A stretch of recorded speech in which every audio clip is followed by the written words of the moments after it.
para que podamos adentrarnos y poder introducirnos en el mundo del futuro y poder analizar claramente la culminación de la humanidad, pero sobre todas las cosas, la razón por la cual la humanidad se encuentra como se encuentra, y que podamos nosotros realmente poder discernir qué es lo que Dios nos quiere decir. La primera pregunta que tenemos es ¿cómo fue escrito el libro del Apocalipsis? Bueno, el libro del Apocalipsis fue escrito hace aproximadamente 2000 años por el apóstol Juan. Juan fue el último de los apóstoles, posiblemente murió como a los 90 años de edad, cuando él se encontraba exiliado en la isla de Patmos, que está enfrente del mar Egeo, o sea, junto a Grecia, del lado occidental de Grecia. Y ahí en esa isla, regularmente el Imperio Romano mandaba o confinaba a todos los presos políticos. Y aunque él no fue considerado un preso político, sino un preso que lo consideraban como una amenaza para el Imperio Romano, ahí lo exiliaron y ahí murió el apóstol Juan. Fue el último de los apóstoles de Jesucristo. Y también recordamos que el apóstol Juan en los cuadros de la Última Cena se le representa recargado en el pecho de Jesucristo, y por eso se le llama a Juan el apóstol del amor o el apóstol amado. Y esta es la razón por la cual su primera carta que él escribe, la primera carta de Juan, es una carta dedicada, sobre todo el capítulo 4, al amor.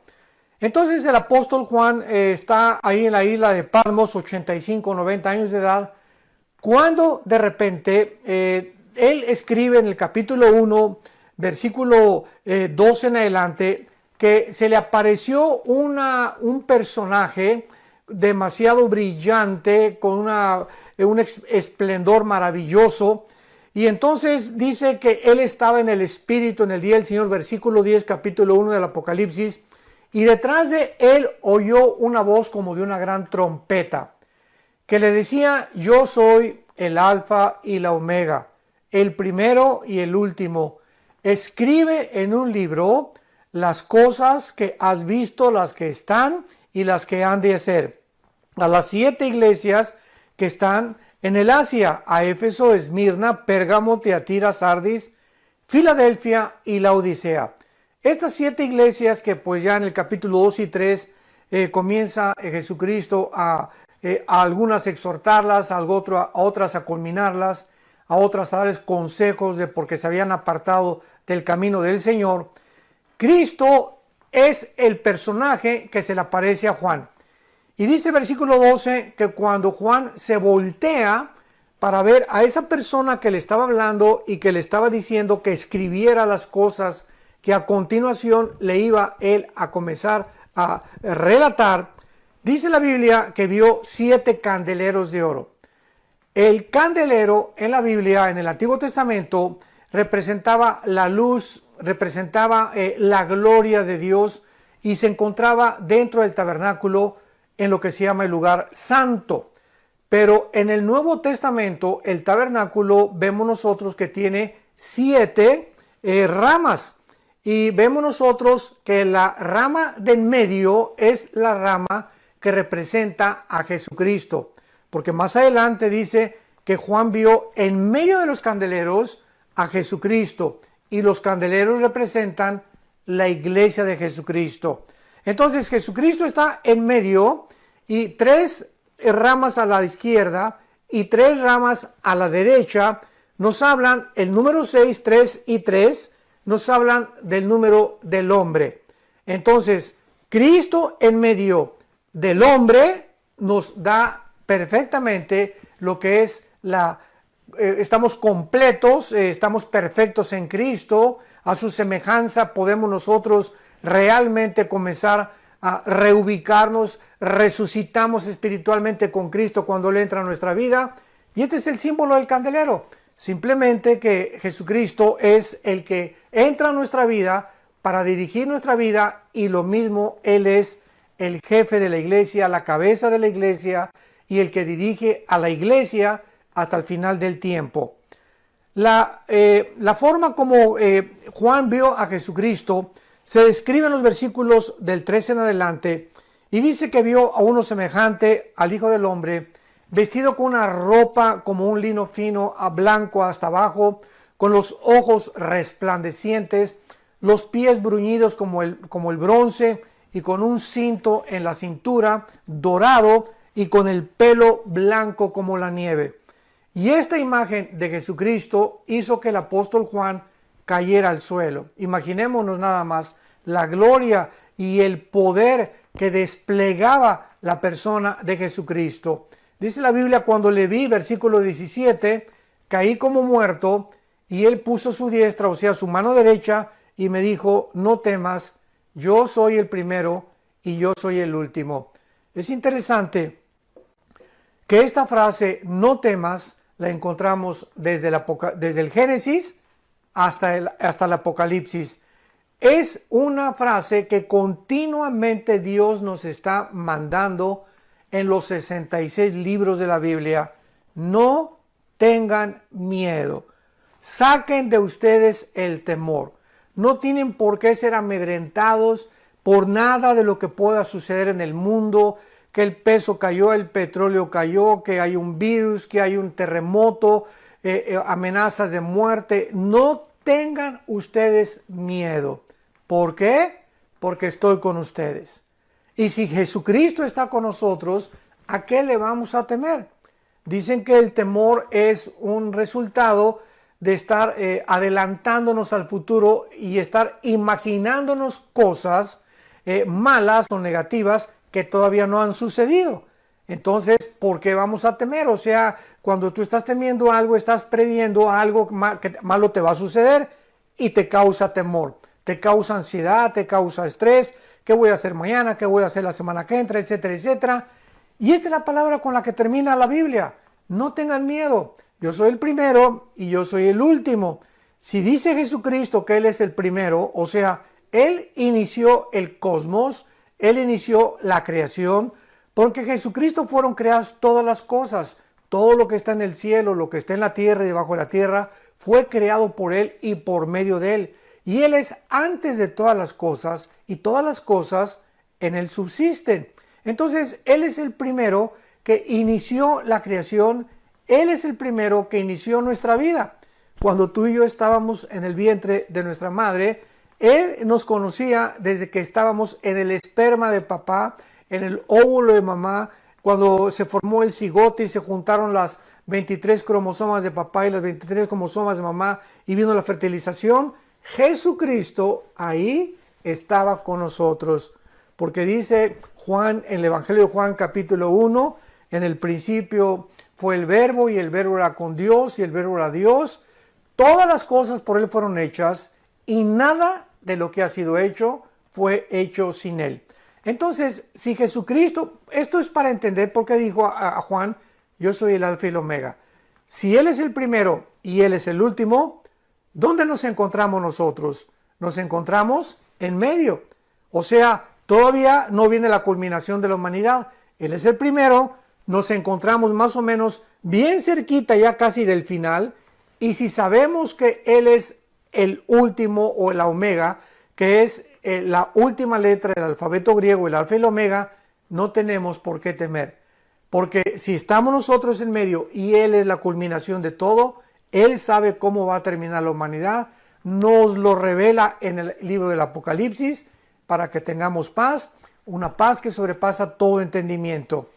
Y entonces esta es la razón por la cual Cristo le revela el libro del Apocalipsis al apóstol Juan. Y finalmente, para contestar la primera pregunta, ¿cómo fue escrito el libro del Apocalipsis? Dice el versículo 1 y el versículo 2, la revelación de Jesucristo, o sea, el descorrimiento de una cortina que Jesucristo nos da a nosotros, la iglesia, para manifestar a sus siervos las cosas que deben suceder pronto. Dios está interesado en que nosotros conozcamos el futuro. no por una simple curiosidad, porque Dios no quiere simplemente satisfacer el conocimiento, porque por naturaleza nos encantaría saber qué va a pasar mañana o qué va a pasar el mes que entra. No, Dios quiere que nosotros conozcamos el futuro con una sola razón, que nos preparemos. El fin de todas las cosas se acerca. 1 Pedro 4:7, velad y orad.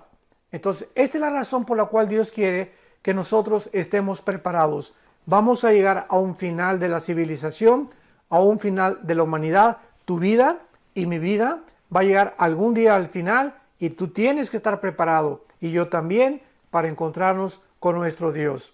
Agradecemos profundamente la luz que nos arrojó a través de la Escritura con respecto a este cuestionamiento, a esta inquietud, a esta pregunta sobre cómo fue escrito el libro de Apocalipsis. La siguiente inquietud de nuestra audiencia es: ¿quién es el que juzgará al mundo? Muy bien, en el capítulo 5 del Evangelio de Juan, Cristo ya había mencionado con mucha anticipación que el Padre le había entregado el juicio del mundo entero algún día, como lo vamos a ver, porque simplemente Él fue el que pagó en la cruz por tus pecados y por mis pecados. Y dice el capítulo 5 de Juan, versículo 25, es Cristo el que está hablando: de cierto les digo, viene la hora y ahora es, cuando los muertos oirán la voz del Hijo de Dios. Y dice la Biblia que aquellos que la oigan van a vivir, porque como el Padre tiene vida en sí mismo, le ha dado al Hijo el tener vida en sí mismo, y también le dio autoridad de hacer juicio por cuanto es el Hijo del Hombre. El Padre le da al Hijo la autoridad de hacer juicio.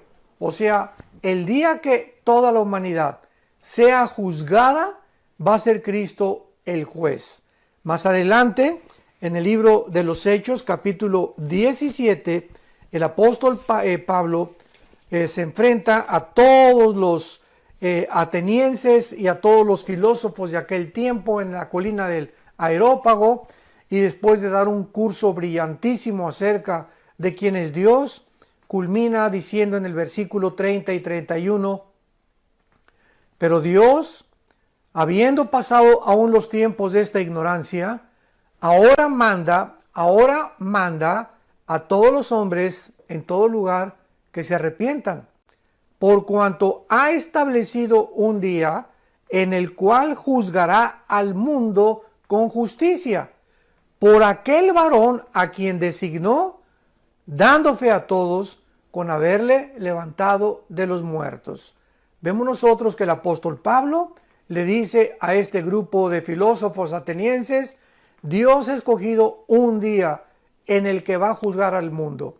Y como viene un juicio próximo, Dios te manda que te arrepientas de tus pecados.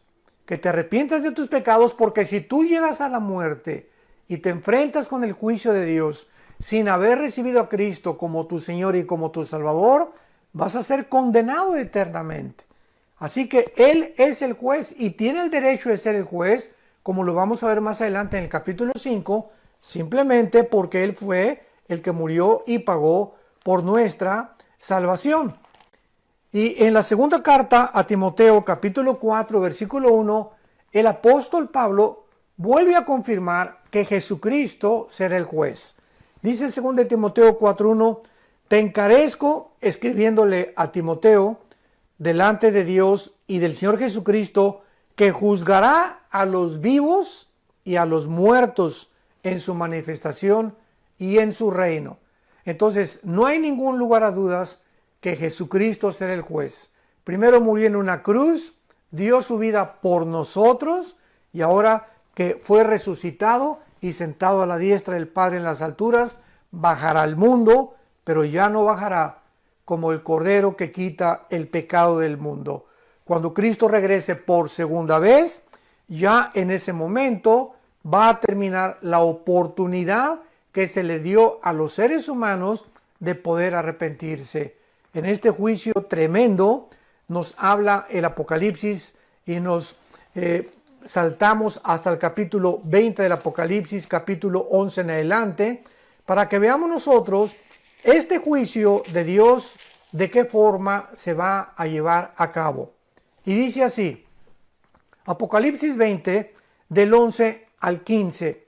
Aquí quiero aclarar algo muy importante. Nosotros los cristianos, si tú eres cristiano, ya fuimos juzgados en la cruz. Cuando Cristo murió por nuestros pecados, todos tus pecados y todos mis pecados fueron puestos sobre su cuerpo. El que no conoció pecado, dice 2 Corintios 5, por nosotros se hizo pecado. Cristo lleva mis pecados y tus pecados en su cuerpo de carne, para que nosotros podamos ser eximidos del juicio de Dios. Dice Juan 5:24, de cierto les digo, el que oye mi palabra y crea al que me envió, no vendrá a condenación, porque ha pasado de la muerte a la vida. Entonces, es maravilloso saber que de tal manera amó Dios al mundo, que nos ha dado a su Hijo unigénito, para que cualquiera que en él crea no se pierda, mas tenga la vida eterna. Entonces nosotros los cristianos, cuando muramos, ya no vamos a estar en el juicio que voy a leer a continuación, porque este es el juicio del gran trono blanco, donde van a estar solamente todas aquellas personas que verdaderamente tuvieron la oportunidad de aceptar a Jesucristo y voluntariamente lo rechazaron. En otras palabras, es el juicio de los incrédulos. Y dice el versículo 11, capítulo 20 del Apocalipsis. Vi un gran trono blanco y al que estaba sentado en él, de delante del cual huyeron la tierra y el cielo, y ningún lugar se encontró para ellos. Notamos algo interesante. ¿Cuándo se va a llevar este juicio de todos los incrédulos? Se va a llevar después de los 1000 años o del milenio o del reino milenial del Mesías Jesucristo. O sea, ahorita nos encontramos antes de la tribulación, viene el arrebatamiento de la iglesia, después 7 años de la tribulación, después descendemos con Jesucristo, ya que tuvimos el juicio, pero no de la salvación, sino de nuestras obras buenas o malas que serán recompensadas. Bajamos con Cristo en la segunda venida y después establece el reino milenial por 1000 años.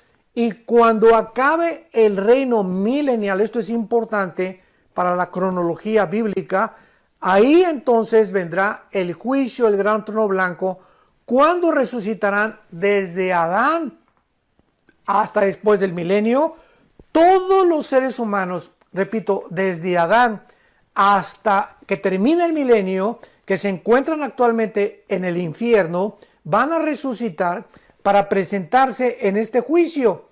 Y vean ustedes, y no sé si lo observaron, que dice en el versículo que cuando este juicio se lleve a cabo, versículo 11, delante del cual huyeron la tierra y el cielo. O sea, ¿cómo sabemos que es después del milenio? Porque hasta después del milenio será la creación de los nuevos cielos y de la nueva tierra, que el capítulo 21 del Apocalipsis nos termina concluyendo. Cuando acabe el milenio, entraremos a la eternidad, donde ya el pecado se acabó, la muerte se acabó, porque durante el reino milenial habrá muerte, habrá castigos, etcétera, etcétera, porque todavía no son los cielos nuevos y la nueva tierra.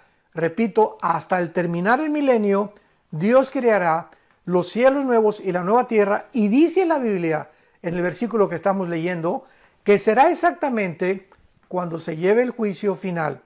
En ese momento, los que están siendo juzgados en el juicio del gran trono blanco van a ver con sus ojos desaparecer la tierra. Ahí van ellos a ser testigos que ahí ese mundo donde tenían su esperanza, donde tenían todo lo que ellos creían que los iba a hacer felices, que quisieron vivir para ese mundo temporal en el cual estamos actualmente, lo van a ver desaparecer de la noche a la mañana. Por eso dice la Biblia toda la gloria del hombre es como la hierba del campo, que por la mañana florece y tienes 30, 40, 50 años de edad y a lo mejor tienes dinero o tienes belleza o bien parecido, etcétera, etcétera, y pues ya quisiste ser gobernador o ser presidente de la república o tener mucho dinero y de repente llegas al sexto piso, al séptimo piso, 60, 70 años de edad y vemos de qué forma tan rápido nuestra vida se evapora. Y todo lo que volteas tú para atrás, que no fue aquello por lo cual viviste para Cristo, no tendrá ningún valor en el mundo venidero. Por eso dice la Biblia, toda la carne, o sea, todos los seres humanos, se nos compara con la hierba del campo. Crecemos y crece la rosa y florece en el atardecer y se marchita más adelante al anochecer. Así es nuestra vida. Es como un vapor que se aparece y desaparece, dice Santiago capítulo 4, y ya no vuelve otra vez a aparecer, porque después de la muerte viene el juicio. Continuamos leyendo en Apocalipsis 20 y el versículo 12 dice: y vi a los muertos, grandes y pequeños, de pie ante Dios. Y los libros fueron abiertos. Y otro libro fue abierto, el cual es el libro de la vida. Y fueron juzgados los muertos por las cosas que estaban escritas en los libros según sus obras. Vamos a volver a leerlo. Vi a los muertos, dice el apóstol Juan, grandes y pequeños. O sea, en este juicio van a estar tanto los más grandes magistrados, los reyes, aquellos que eran de sangre azul, como los indígenas, los que fueron potentados y los que fueron ricos y los que fueron conquistadores, como aquellos también que fueron sirvientes o que fueron esclavos. Eso es lo que significa grandes y pequeños. O sea, en este juicio no hay distinción social, no hay distinción religiosa, no hay distinción de color de piel. Ahí estarán todas aquellas personas simplemente que rechazaron a Jesucristo. Y dice a continuación, y a estos muertos, grandes y pequeños, estaban de pie. Qué cosa más interesante. ¿Por qué? ¿Por qué de pie? ¿Por qué ya no se hincaron? Imaginémonos, están ante el juicio, el gran trono blanco, ahí está Jesucristo, ahí está el Padre. Y era para que en ese momento cayeran de rodillas, ¿verdad? Nos podríamos imaginar, oh Señor, perdóname, tú tenías la razón. Damas y caballeros que nos escuchan, santos de Dios, en este juicio ya se acabaron las oportunidades. Por eso dice la Biblia, estaban de pie ante Dios. Ya no hay que te hinques, que pidas perdón, ya no hay gracia, ya no hay misericordia, se acabó todo eso. En el día del juicio final, las personas que se encuentren delante del trono de Dios no tendrán la oportunidad de hincarse.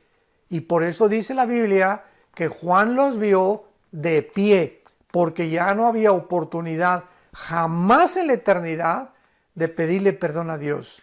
El perdón nos corresponde a la vida que tenemos ahorita y por eso dice la Biblia, cuando oigas su voz, no te endurezcas. Hoy es el día aceptable, hoy es el día de la salvación. Y a continuación dice la Biblia que en este juicio se abrieron los libros, porque Dios tiene varios libros, tiene el libro de la vida, el libro del Cordero, etcétera, etcétera. Cada persona que nace es inscrita en ese libro, que es otro libro. Las personas que se convirtieron son escritas en el libro de la vida del Cordero.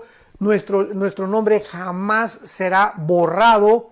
Dice en Apocalipsis capítulo 3, y los vencedores no serán borrados del libro de la vida. ¿Por qué? Porque precisamente dice en primera de Juan capítulo 5, versículo 14 y 15, que los vencedores son aquellos que hemos nacido de nuevo. Entonces, por cuanto somos vencedores, porque somos más que vencedores, capítulo 8 de Romanos, nuestro nombre no puede ser borrado, porque lo que fue escrito con la sangre de Jesucristo. No con nuestra sangre, fue escrito nuestro nombre con la sangre del Hijo de Dios. Entonces, los libros van a ser abiertos y encontramos otra cosa muy interesante. y fueron juzgados, versículo 12, por las cosas que estaban escritas en los libros, según sus obras. Qué cosa más tremenda y más irónica. La salvación no es por obras. Efesios 2, 8, 9. Porque por gracia somos salvos por medio de la fe, no por obras, para que nadie se gloríe. Pero el juicio final de los condenados será por sus obras. O sea, no quisieron la gracia de Dios, no hay ningún problema, dice Dios. Cuando tú te mueras, te voy a juzgar por tus obras. Y como ninguna de tus obras va a ser aceptada delante de Dios, porque dice el libro de Isaías que las obras humanas son como el trapo inmundo, que no sirve para nada. No hay nada que podamos ofrecerle a Dios más que el arrepentimiento.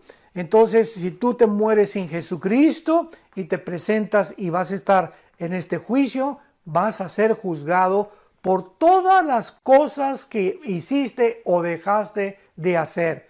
El juicio final involucrará las obras de los condenados. Y a continuación dice el versículo 13, y el mar entregó los muertos que había en él, y la muerte y el Hades entregaron los muertos que había en ellos, y fueron juzgados, se repite por segunda vez, según sus obras, o cada quien según las obras que hizo. Observamos que el mar entrega a los muertos, o sea, se refiere a todas las personas que han muerto ahogadas. Recordamos el famoso hundimiento del barco Titanic en 1912 del siglo pasado, que fue hundido y pues murieron casi 1,500 personas y muy pocas fueron salvadas. Bueno, todos los que han sido ahogados o muertos por tiburones, etcétera, etcétera, dice la Biblia que van a salir sus cuerpos, van a resucitar sus cuerpos del mar. Y dice la Biblia, y el muerte y el Hades entregaron los muertos que había en ellos, o sea, todos los que se encuentran también en el infierno, los que se encuentran en las tumbas, van a salir para poder presentarse delante de Dios. Y el versículo 14 y 15 termina diciendo, y la muerte y el Hades fueron lanzados al lago de fuego. Esta es la muerte segunda. Vamos a entender por qué la condenación eterna se llama la segunda muerte. Cuando tú y yo nacimos una vez y vamos a morir una vez, ¿verdad?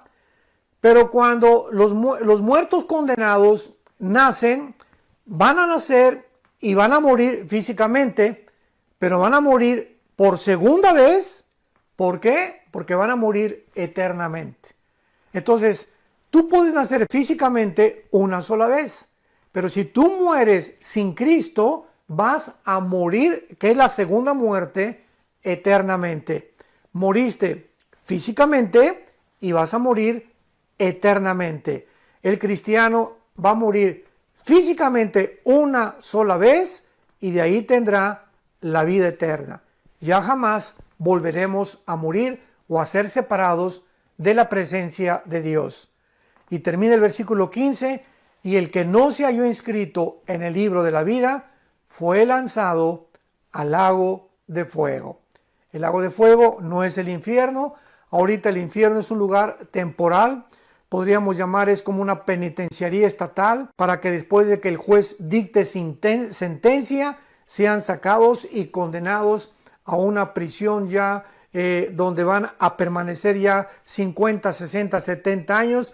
Y este es el lago de fuego del infierno. Están ahorita temporalmente esperando el juicio del gran trono blanco. Van a ser sacados de ahí y van a ser después de que Dios les demuestre. Vamos a ser nosotros el jurado, ¿sabían eso? Santos de Dios. Dice 1 Corintios capítulo 6, que no saben que los santos han de juzgar a los ángeles. Nosotros, la iglesia, vamos a formar parte del gran jurado de Dios. Esto es asombroso.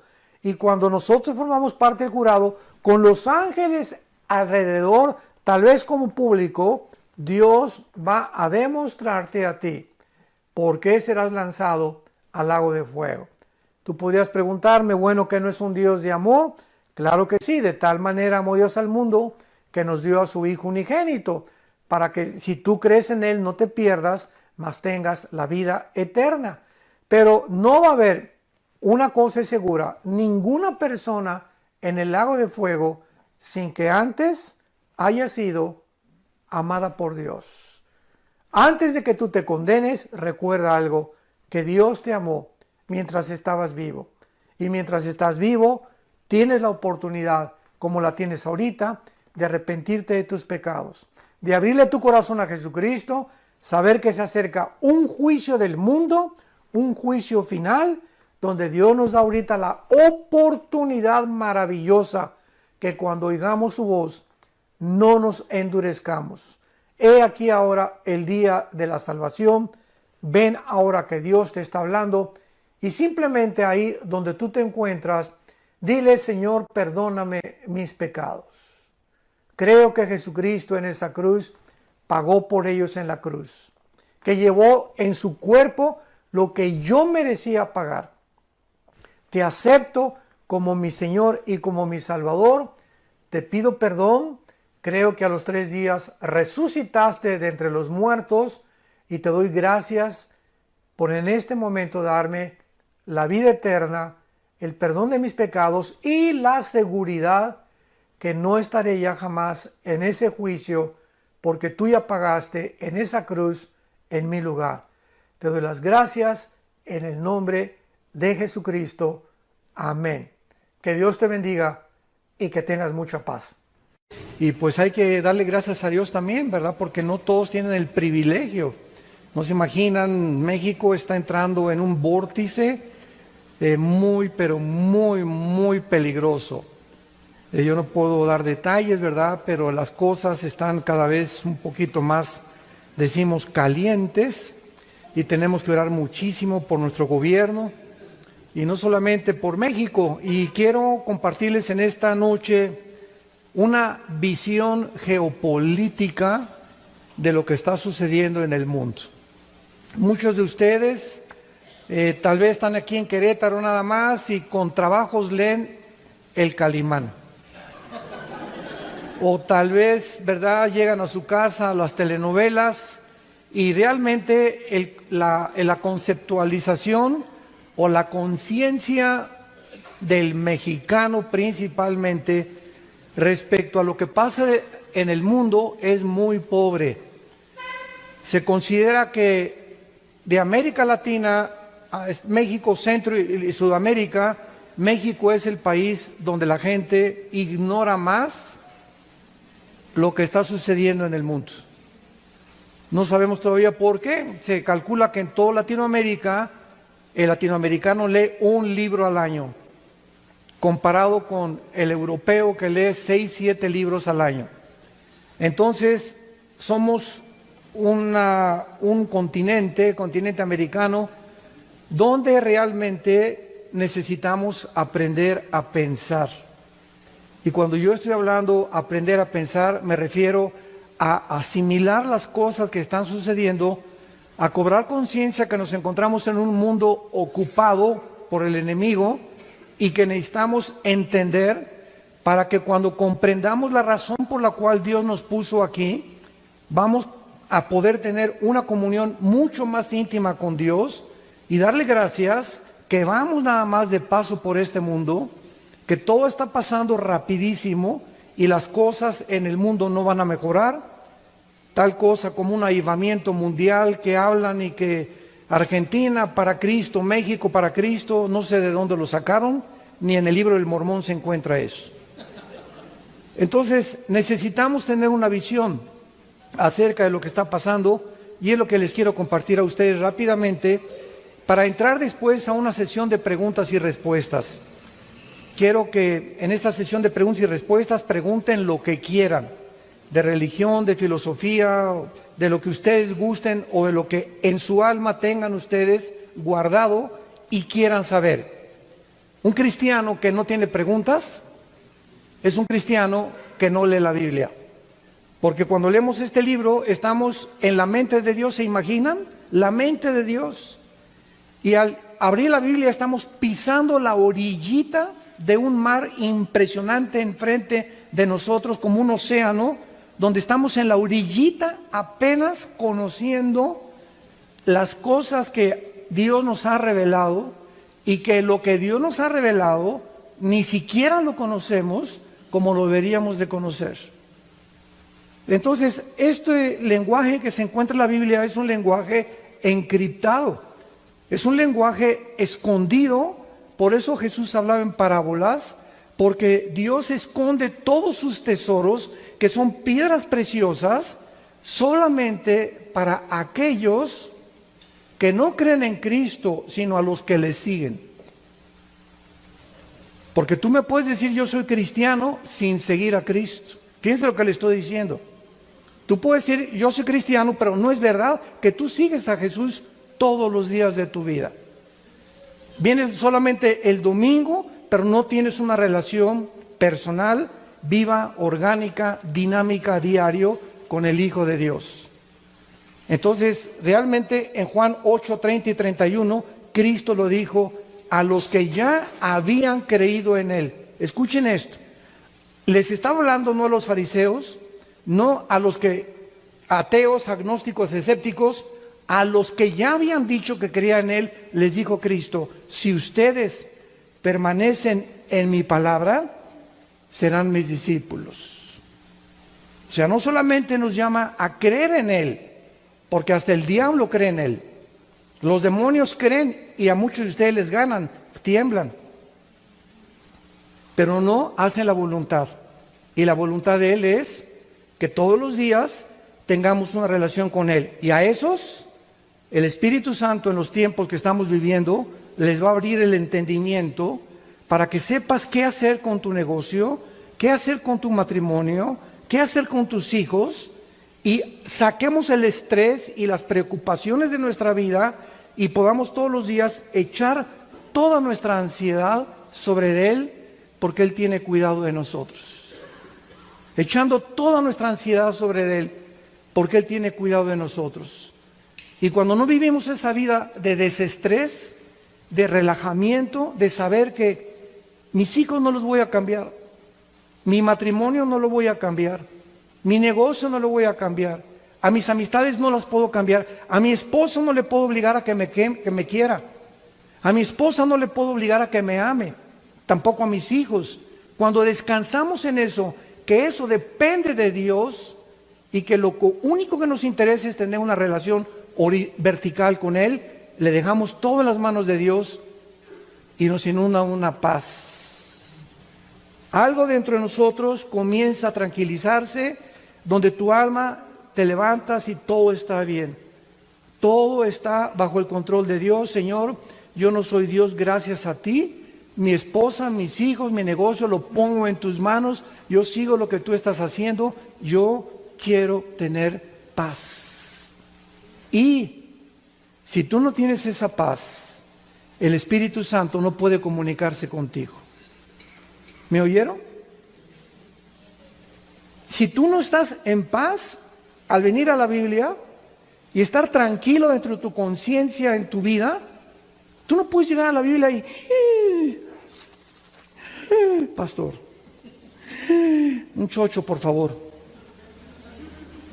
No podemos venir a la Biblia y a orar cuando estamos en un estado de ansiedad que se llama incredulidad, de desesperación, de que, como dice en 2 Corintios 4 el apóstol Pablo, estamos atribulados en todo, pero no angustiados, perseguidos, pero no desamparados. Nunca podemos llegar al punto los cristianos en un rincón de creer que no hay salida, porque has caído en un vórtice de incredulidad. Ahí es cuando el enemigo nos ataca, cuando creemos que ya no tenemos solución a nuestros problemas, que las cosas no pueden solucionarse, de mi esposa, mis hijos, etcétera, etcétera, el negocio, y ahí es cuando perdemos nuestro contacto con el Espíritu Santo. Por eso es tan importante la paz. Dice en Filipenses 4, por nada, ¿por qué cosa? Por nada estén afanados. Sean conocidas. ¿Tienes un problema? Híncate. ¿Tienes un problema de salud? Híncate. Un problema en tu casa, con tu matrimonio, híncate y dale a conocer a Dios tu problema. Pero acuérdate lo que dice Hebreos 11:6, sin fe es imposible, porque el que se acerca a Dios, tú necesitas al hincarte creer que Dios te está escuchando y que Él te va a contestar. Él es galardonador, Él recompensa a los que se acercan a Él. Y cuando tú haces eso, dice Filipenses 4, la paz de Dios, no la paz de Don Julio 70, ni de las pastillas tranquilizantes, ni de la droga, ni de la cocaína. La paz de Dios que sobrepasa todo entendimiento, la capacidad que nosotros tenemos, nunca alcanzaría a comprender por qué estoy en paz rodeado de tantos problemas. ¿Cómo puedo tener esta tranquilidad en mi vida cuando sé que se está derrumbando tal vez mi casa o mi negocio, o el mundo, o el peso, o el petróleo? Porque es la paz que sobrepasa todo entendimiento, que guardará tus pensamientos y tu corazón en Cristo Jesús. La mente es como un archivero, A, B, C, D, F. Y cuando estamos alterados es porque el archivo A está en la C, el C está en la F está en la R. Tenemos en desorden nuestra mente. Y no puede haber paz hasta que aquí tengamos orden. Y es lo que significa, la paz de Dios guardará vuestros pensamientos, los pondrá en orden, y ya que estés en paz, vas a pensar bien. Vas a saber qué hacer en tu matrimonio, si te divorcias, no te divorcias, si tu hijo debe ir a ese lugar, no lo debe ir a ese lugar. Pero mientras no tengamos eso, no podemos actuar. Y esta es la razón por la cual, ¿saben cuál es la enfermedad número 1 actualmente en el mundo? De acuerdo a la clínica Mayo en Rochester y al Hospital Hopkins, que son las dos, ahora sí que, hospitales o clínicas más famosas del mundo entero en diagnósticos, coincidieron en que el problema, el factor número 1 del mundo ahorita, causante de los problemas mentales y físicos, es el estrés. ¿Y qué es el estrés? Es un estado de vivir sin paz. Es un estado interior que tienes rencor, y tienes coraje, y tienes odio, y tienes preocupaciones, y tienes envidias, y no estás en paz contigo mismo, contigo misma. Y ese estado, la ciencia lo confirma, afecta tu sistema cardiovascular, gastrointestinal, sistema nervioso. Todos los órganos del cuerpo humano son afectados cuando no tienes paz. Y hace 2000 años, un hombre llamado Jesucristo, hace 2000 años nos dio la medicina. Mi paz les dejo, mi paz les doy. Ahora, esa paz, dice Cristo, algo sale de mí que se los dejo. Y al recibir yo a Cristo, esa paz entra a mi vida. Me dice Cristo, te dejo esa paz, pero al mismo tiempo te la tengo que dar diario.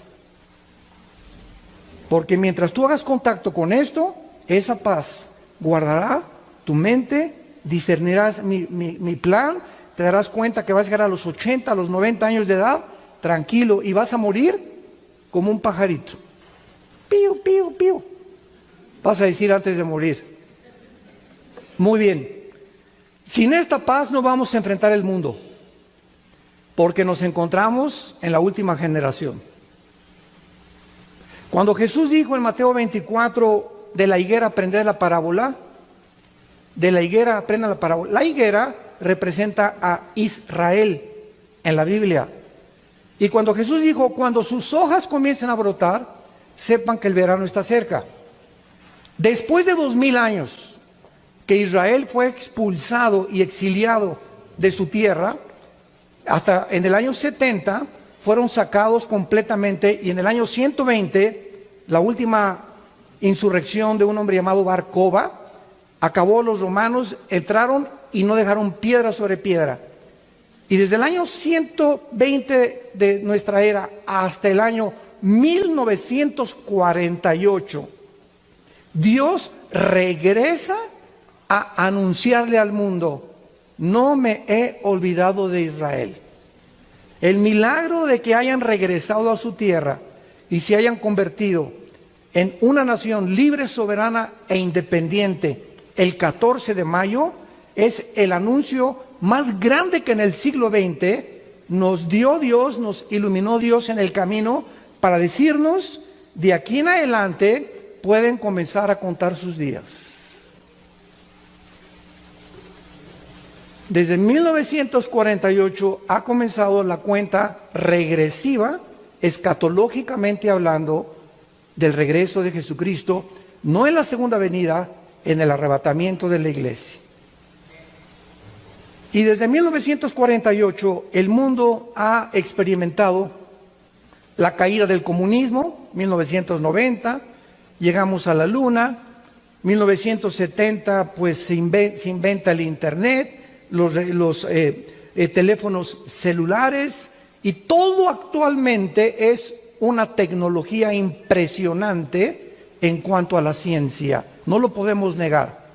Y ahora que hemos alcanzado ese nivel de desarrollo científico, cibernético, tecnológico, etcétera, etcétera, hemos descubierto que estas mismas cosas que hemos descubierto se están volviendo nuestros enemigos. Ahora por todos lados están diciendo: por favor, no hables con tu iPhone pegado aquí, ponlo aquí, porque si te lo pegas son ondas, ¿verdad?, invisibles que llegan a tu oído y entran a tu cerebro. O sea, si puede atravesar el internet esa pared, imagínate si no atraviesa tu cerebro.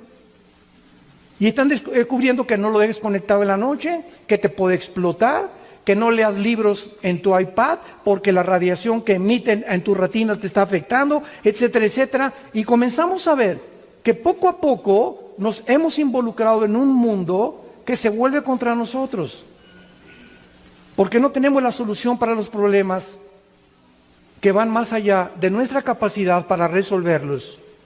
Entonces creemos que vamos a conquistar las galaxias, cuando la Biblia nos muestra claramente que la conquista del espacio, ¿sabían ustedes?, es imposible. ¿O crees en las guerras de las galaxias? ¿Crees que vamos a llegar a Marte, que vamos a llegar a Júpiter y que vamos a pasar a otra galaxia? Miren, hace aproximadamente 75, 80 años, un hombre llamado Alberto Einstein postuló la siguiente teoría: E igual a mc al cuadrado. La energía es igual a la masa por la velocidad de la luz al cuadrado. ¿Qué significa esta fórmula científica que postuló Alberto Einstein y que establece la cuarta dimensión y que el tiempo no existe? El tiempo, de acuerdo a esta fórmula de Einstein, no existe. Y la dimensión en la que nos encontramos es la dimensión de un tiempo inexistente, porque no se puede de una forma clara definir. Pero lo más interesante es que Einstein dijo: es imposible la conquista del espacio por la velocidad de la luz, 300,000 kilómetros por hora, y además por el tiempo. Si tú sales aquí en una nave y te vas a la luna y te quedas allá 3 años y regresas, entonces cuando te fuiste tu esposa tenía 30 años y tú 30 años, cuando tú regreses tu esposa tiene 50 años. Y tú sigues de 35 años. ¿Cuántos dicen vámonos a la luna, verdad? ¿Por qué? Porque el tiempo no existe en el espacio como existe aquí en el planeta Tierra. Salimos de la atmósfera y entramos a otra dimensión. Y la velocidad para que pudiéramos llegar al planeta más cercano, o sea, más allá de Marte, necesitaríamos más de 100 millones años luz. Entonces es un sueño inexistente, una utopía que no existe.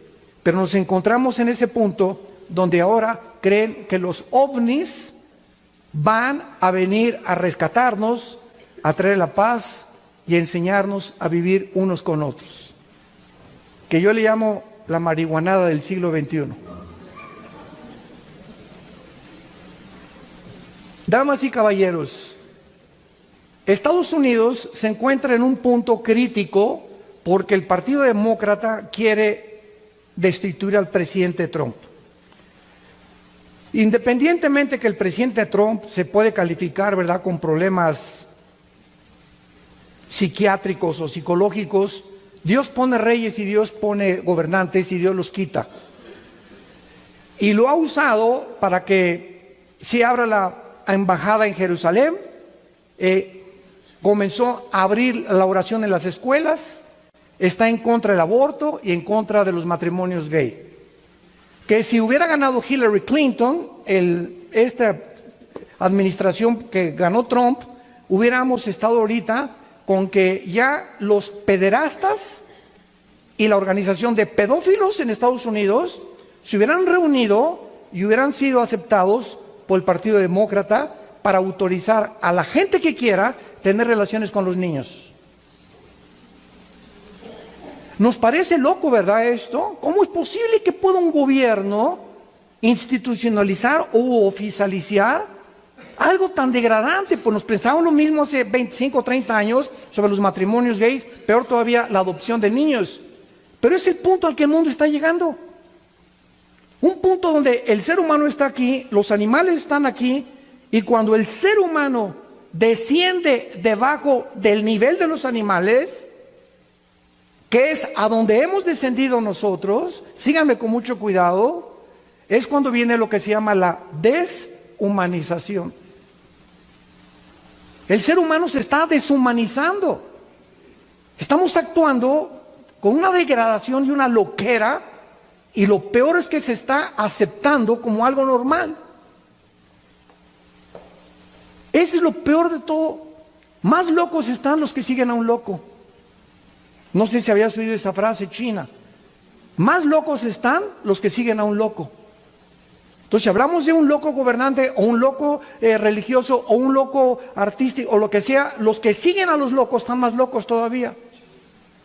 Y todo lo que está pasando es una loquera y el mundo lo está siguiendo. Gracias a Dios que pues los demócratas no ganaron, ¿verdad? Ganó este señor. Ahorita viene una guerra impresionante. Si lo destituyen a Trump, entran los demócratas y adiós Israel, adiós familia, adiós matrimonios, porque viene completamente un desgaste impresionante, y como son nuestros vecinos y todo lo recibimos de este lado, entonces nos damos cuenta que están a punto de hervir la política estadounidense.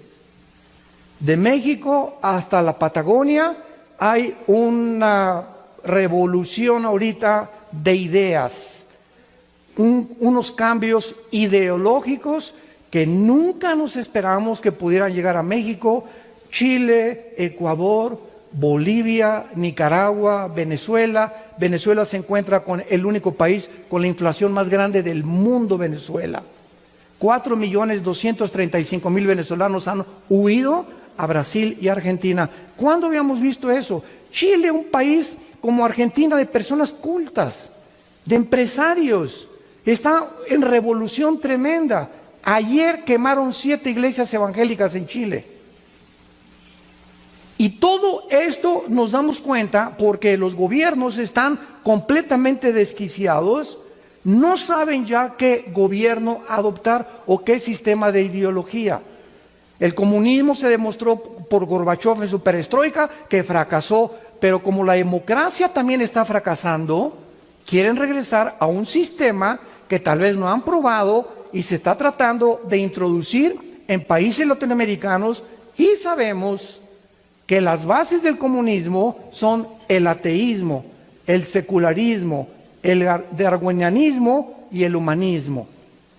Entonces, estas bases entran a deteriorar la raíz de las familias. Y cuando votemos por algún partido, siempre tengamos en cuenta lo siguiente: ¿ese partido apoya el matrimonio o está a favor o en contra del aborto? ¿Cuáles son las ideas morales? Cosas que casi nunca en un debate lo discuten. ¿No lo han notado? Discuten de política, de educación, de economía, del clima, pero casi nunca tocan el aspecto moral, porque es la columna vertebral de una sociedad.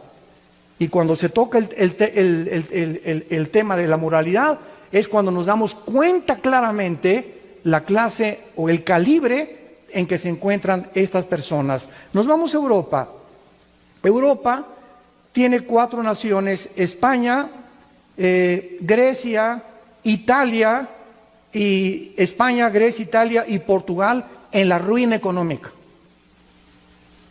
4 naciones que se hundieron económicamente. La única nación en Europa que está sobreviviendo ahorita, apenitas, es Alemania. Gracias a Dios que Alemania tiene la única mujer en el mundo líder cristiana, Angela Merkel. Viene de un hogar de padres pastores. Ella dijo hace 4 o 5 meses, Europa necesita regresarse a Dios. Y aunado a Alemania está Francia nada más, es su discípulo de Alemania.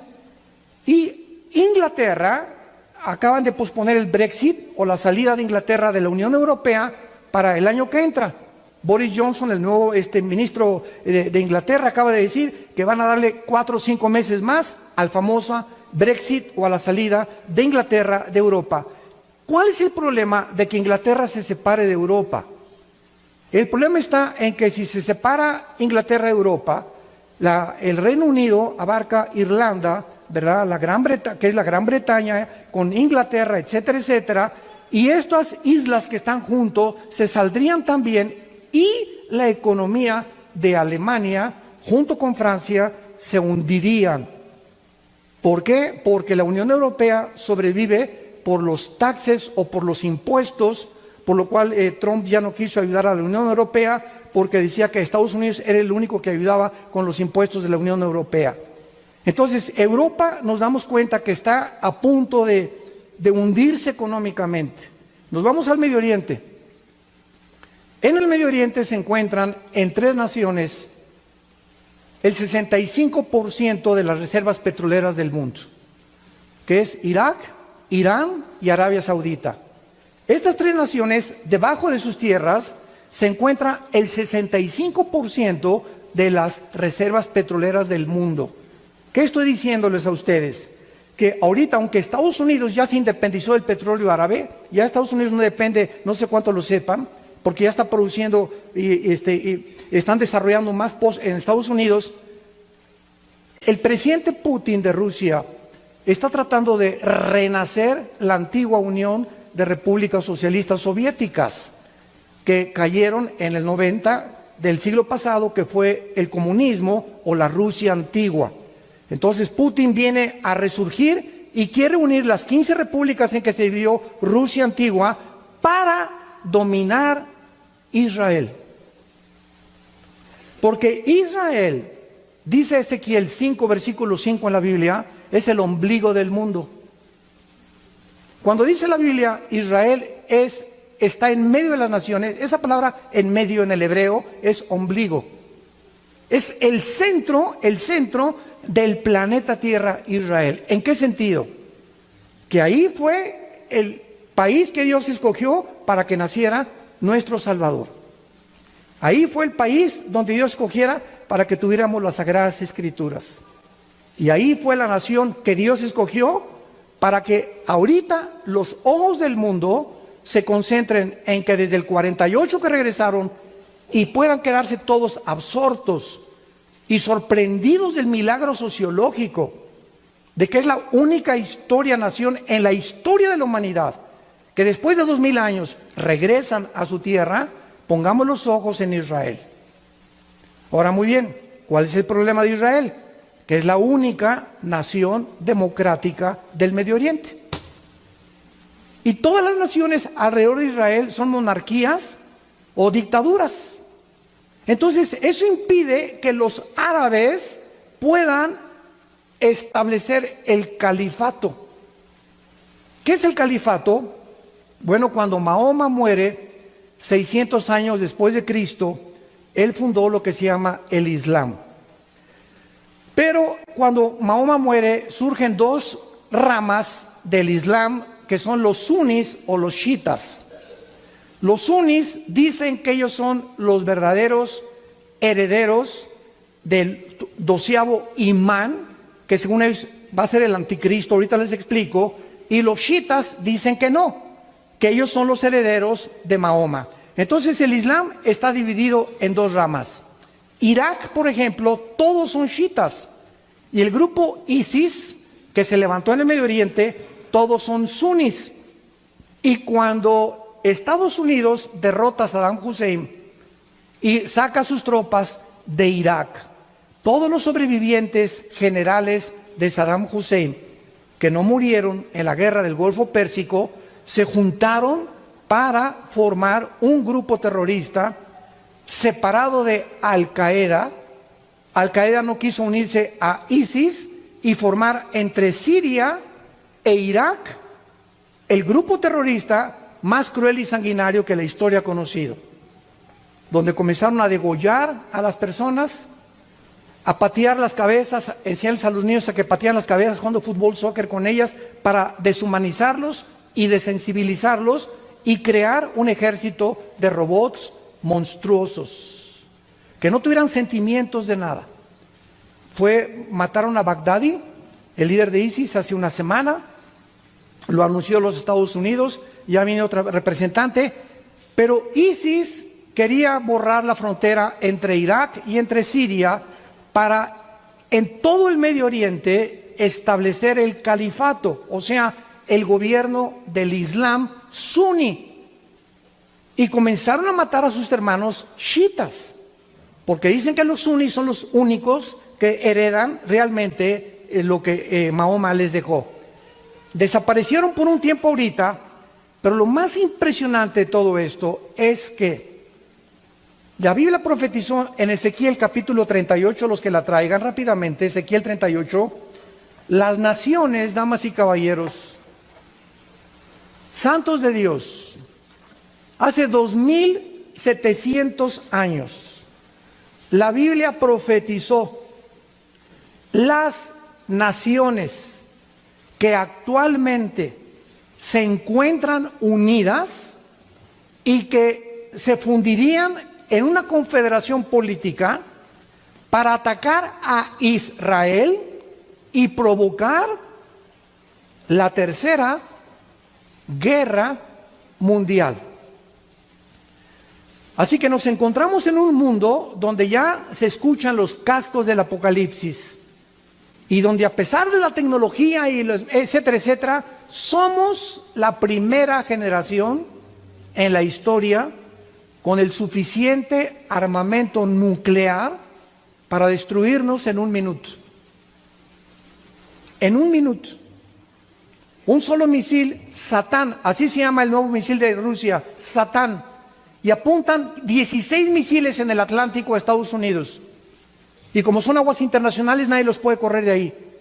Del lado este de Estados Unidos, enfrente de California, hay 4 o 5 submarinos Tifón también apuntando a Estados Unidos, esperando una orden nada más para lanzar sus cohetes, y cada submarino tiene un torpedo, y tienen 7 u 8 torpedos, y un solo torpedo destruiría 5 ciudades americanas en menos de un minuto, sin que Estados Unidos tuviera el tiempo para defenderse.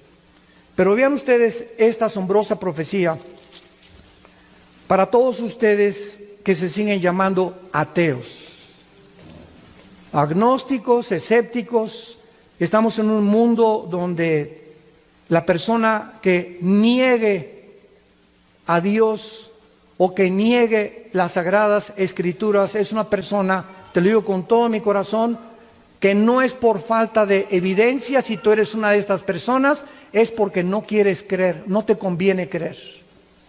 Porque te muestro evidencias en la Biblia sobrenaturales. Y las profecías es una de las áreas, de las evidencias más grandes que tiene la Biblia para demostrarle al mundo que Dios existe. Porque si Dios existe, Él es el único que puede profetizar el futuro. Fuera de Dios, ¿quién lo ha hecho? Nostradamus, 8% de sus profecías se cumplieron. Jim Dixon, ni se diga. Walter Mercado se acaba de morir. y jamás se consideró profeta, ¿verdad? Gracias a Dios, simplemente astrólogo, hasta ahí llegó nada más.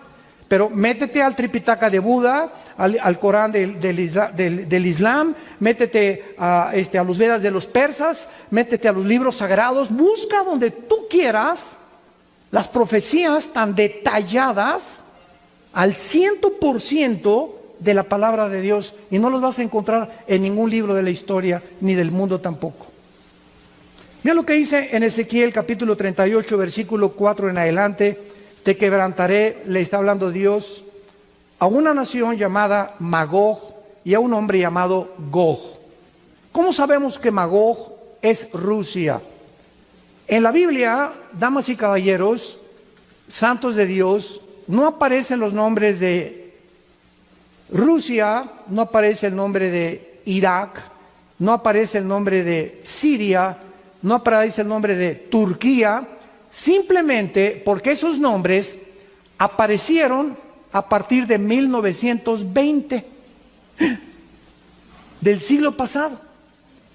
¿Y cómo sabemos entonces que estas naciones son las naciones que la Biblia mencionó? Bueno, en el caso de Rusia, los magogitas que fundaron la Rusia actual son todos los que descendieron de los escitas y poblaron del Mar Negro en adelante todo lo que se conoce o se conocía como la Unión de Repúblicas Socialistas Soviéticas.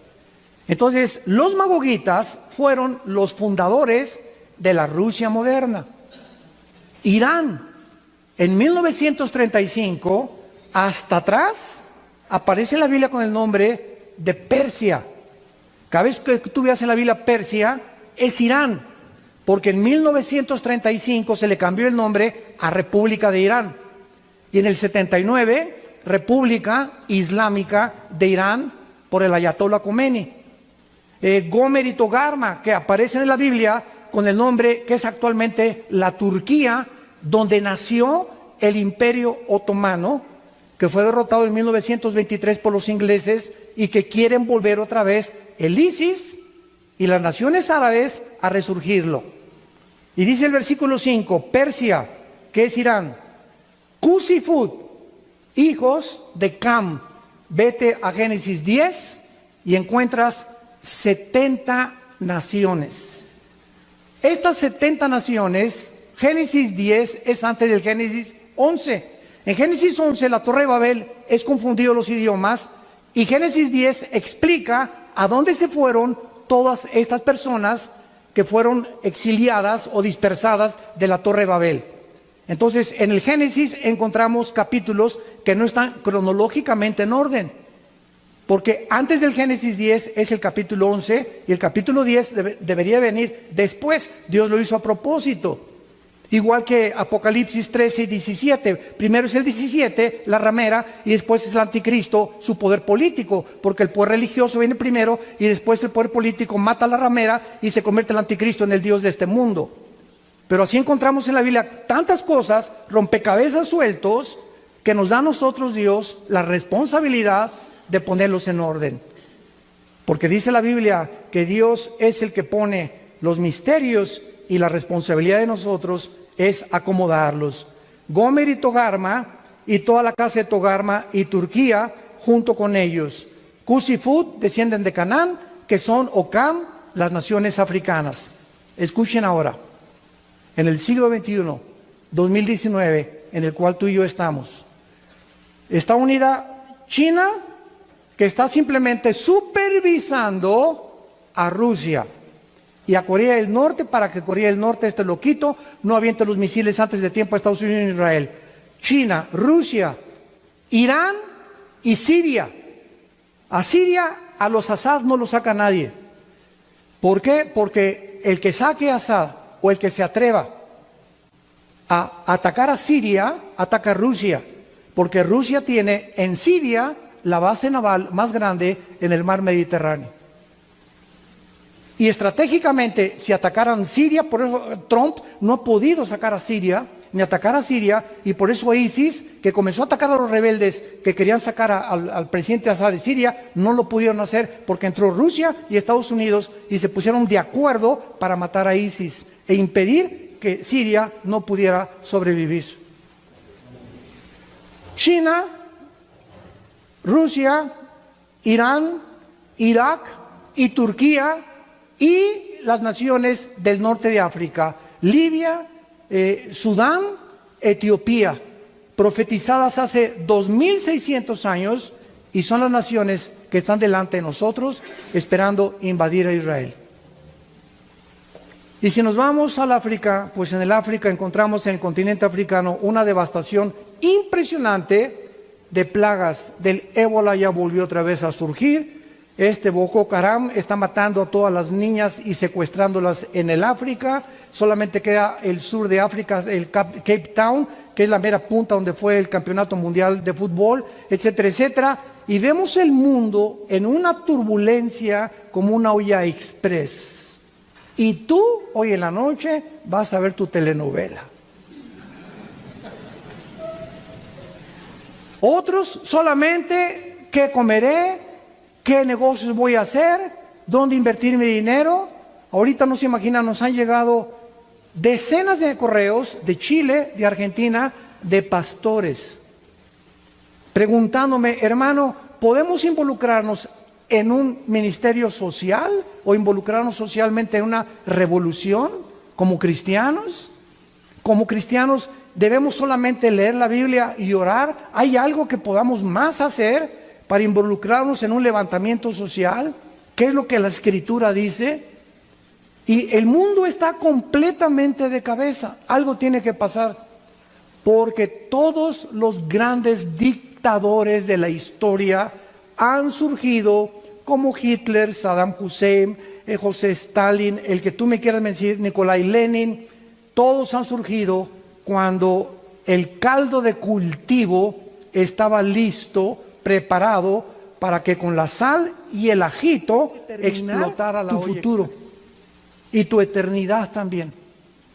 Esta es la razón por la cual debemos, ahora más que nunca, acercarnos a Dios. ¿Estás tú cerca de Dios? Te podría preguntar, no levantes la mano, ¿cuántos minutos oras todos los días? O nada más te levantas, Jesucito mío y su compañero, en el nombre del Padre. ¿Es tu devocional? Escuchamos las oraciones de los cristianos a la hora de la comida. Gracias, Señor, por estos alimentos. Dáselos a los que no lo tienen. En el nombre de Jesús, amén. Un perico, mejor grábalo y ponlo ahí junto a dar las gracias. Ya todo lo hacemos ya mecánica, robóticamente. Ya no está nuestra alma. Al dar las gracias, es el momento